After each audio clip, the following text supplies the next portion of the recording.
You ready?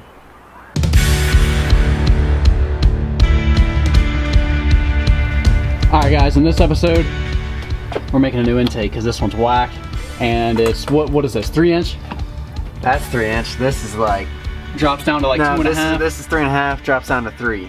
Dude, we got mass stuff going on, and the turbo... 3 back to 4. Yeah, is a 4-inch. And with his new standalone ECU that he just got, which is an EMU black, with a R32 connector, he doesn't have to run the smaller stuff, and he doesn't have to run that mass airflow housing. And I don't have to run recirculating. Oh yeah, you don't have to run it recirculating back into the intake, which is what that one has. So we're going to be making an aluminum intake with pie cuts. We're going to have to relocate these 2 coolant lines, and we're going to have to come around here and have the filter somewhere in this area.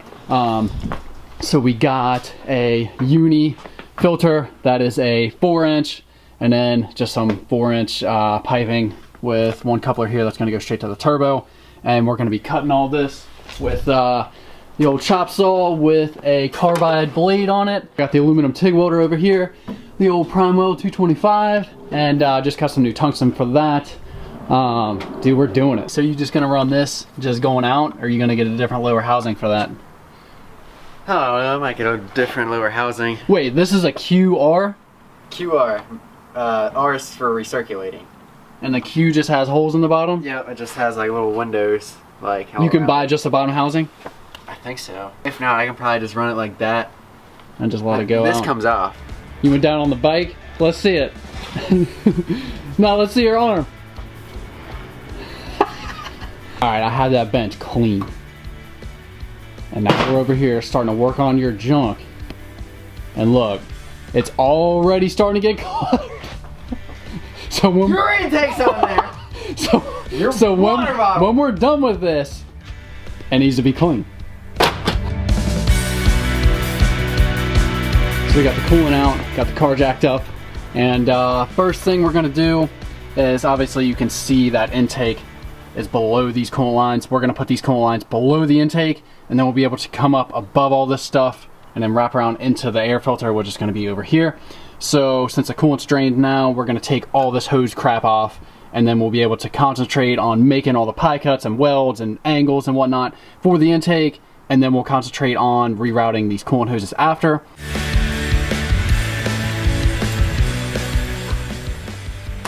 What the heck are you doing? Oh shoot. You better do something. It's full. It's full.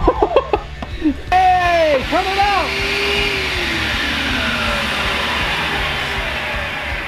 So the garage is flooded because it's been raining for like 3 days. So here is a little coolant like kind of diagram that I made up. That is the stuff that we need. So the firewall has fittings that go into it, and they use these little plastic pieces, and depending on which model car you have determines on what kind of fitting you have going into the firewall. So right now, like stock, they came out straight, and this is like the cylinder head. So this one would go straight over to the cylinder head, and this one would go straight like to that. So basically them are in the way because the intake needs to come through this and go under the intake, so we can like concentrate on that and not have hoses running everywhere. So we went to the junkyard and we found all of these different fittings. This one is like a lifesaver because it has this barb right here, and we don't have to run this anymore to tee off. This one goes to the coolant bottle. So this is kind of all in one. So determining on what kind of car you got pretty much tells you which one of these you have, and you can change them. They're both the same on each side. You can get ones that come out straight, angles, like whatever. We got a couple pie cuts here. I cleaned them up, got the weld spots all cleaned up so we can tack these together and then place it onto the car.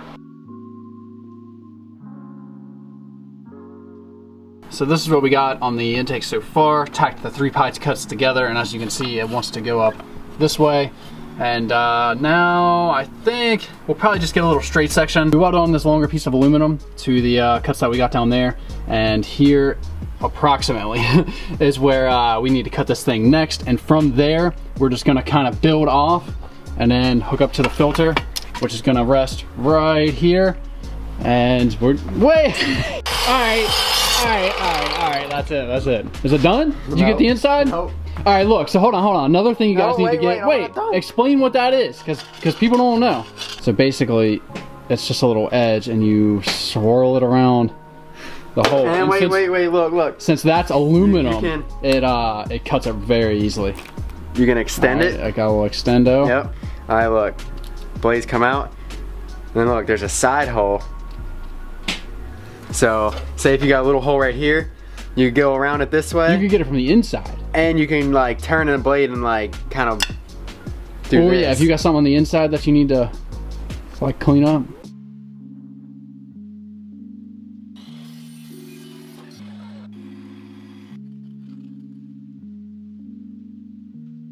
You see this? Just got to tack the one spot where the tape is, and this whole thing's tacked together, like held in place. And we don't have the coupler on here. I'm just holding it square up against the turbo. But it clears this reservoir for the brakes, and it clears the head. This whole tube back here, it clears everything under here. Obviously, we're gonna have to make some brackets off of this to wherever we can find. And this all started out as a straight piece. We cut everything with this old chop saw right here. Obviously, you can see all the aluminum shavings. We use every piece of, what was it, 3 feet? I think 2. 2 feet of 4-inch aluminum. And dude, it literally came out perfect. We have none left over. I thought for a second we would have to buy more, but we don't. So I'm gonna take this up.